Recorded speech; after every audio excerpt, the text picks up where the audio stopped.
Natin kumalaman.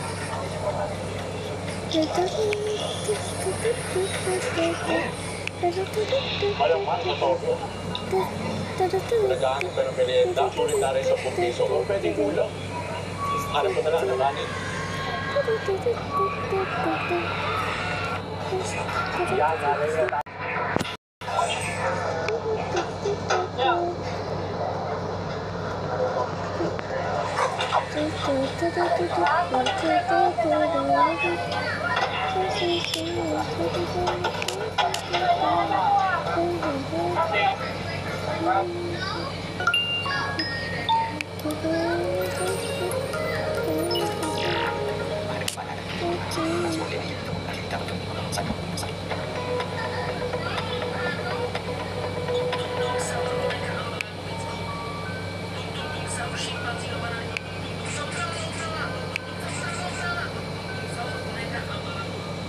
Mereka ambalku.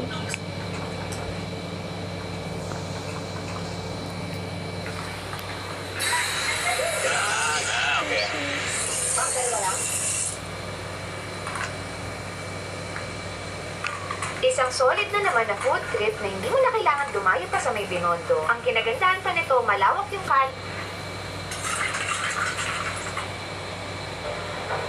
Simple lang yung lugar. Mahalam.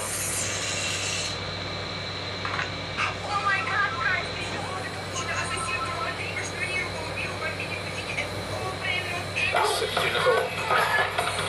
Almost 100 pieces ng sushi sa bangkang to. Tama. Gagawin natin ang isang ultimate kubaw. Dito naman sa cabinet na to, makikita mo iba't ibang Ilocano ulam. Meron kang kilawing pusit, meron kang lumpia, may isda, may kilawing baboy, may dinakdakan. Authentic Ilocano food talaga yun. Meron kang putok-patok na lechon kawali, meron kang igado, meron kang adobo, at marami pang iba. Hindi ko alam, siguro pili tayo ng mga 5 to 6 na putahe o 7 putahe. Depende sa trip ko. Order na tayo.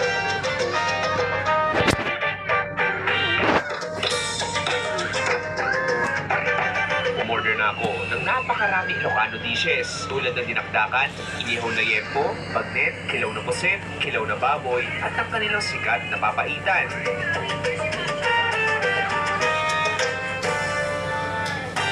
Oy, pare, ito na ating iba't ibang authentic Ilocano food dito sa Morning Sun. And it's a good morning lang din talaga dahil iba't ibang masasarap na po tayo ang nakabalandra sa harap ko ngayon. So meron tayong roughly 7 dishes siguro dito at konting kapubaw pa. Kahit project 4 na to, panigurado, alam mo itong kainan na to. Punta muna tayo sa ating, alam mo, simulan natin sa bagnet.